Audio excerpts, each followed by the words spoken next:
Rathskeller, the cellar of a town hall, often used as a beer hall or restaurant.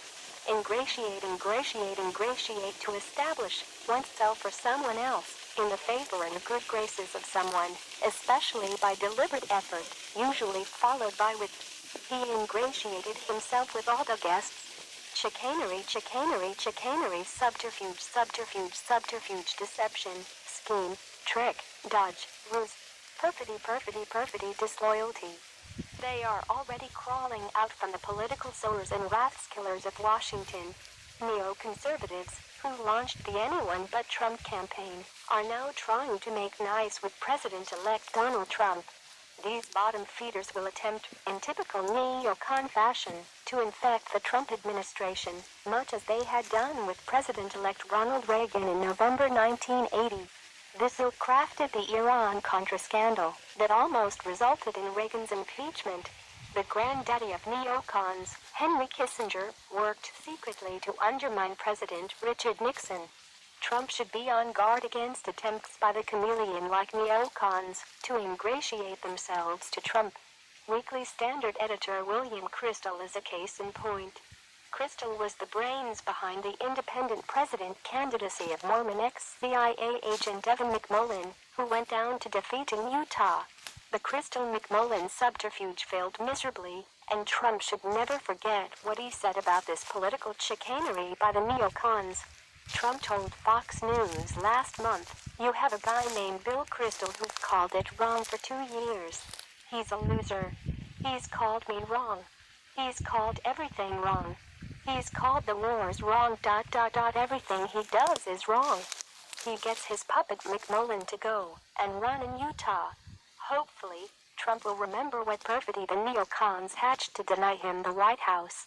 But it is not merely Kristol that Trump should guard against.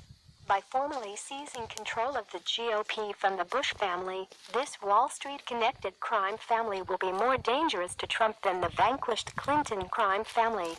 Everything the Clintons learned about racketeering and brutal politics was learned from the Bushes at a little airfield in Arkansas called Mena.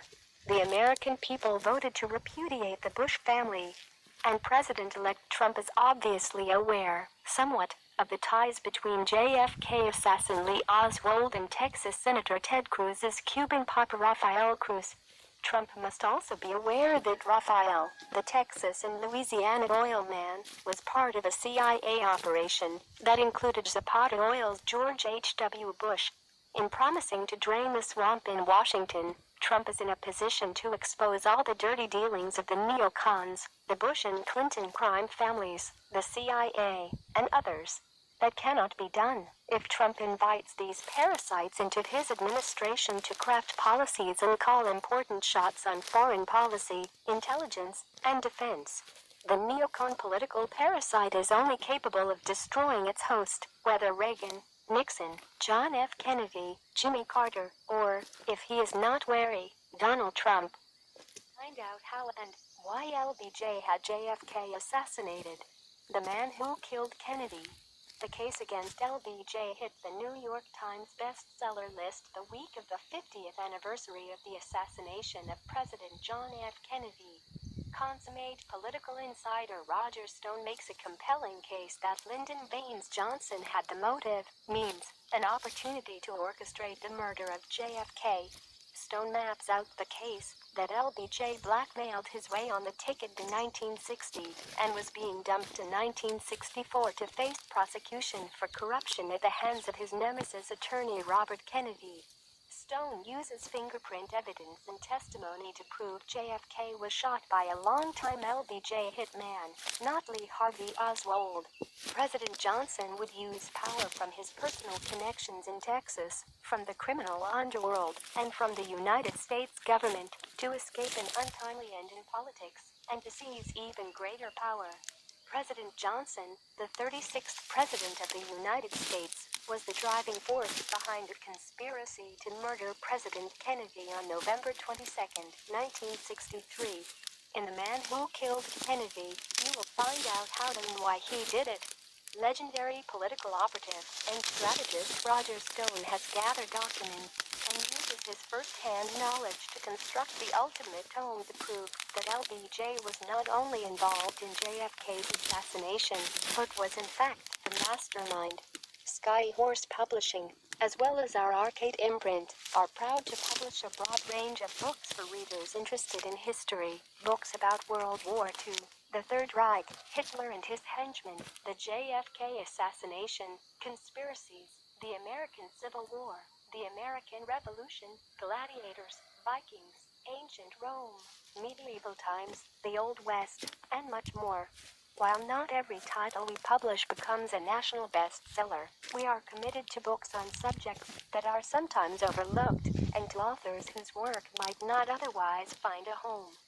Jeb and the Bush Crime Family is the book that smashes through the layers of lies and secrecy that has surrounded and protected our country's very own political dynasty.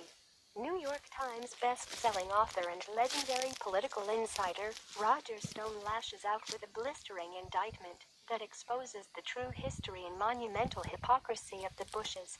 In his usual go-for-the-jugular style, Stone collaborates with St. John Hunt, author, musician, and son of legendary CIA operative E. Howard Hunt, to make this a no-holds-barred history of the Bush family.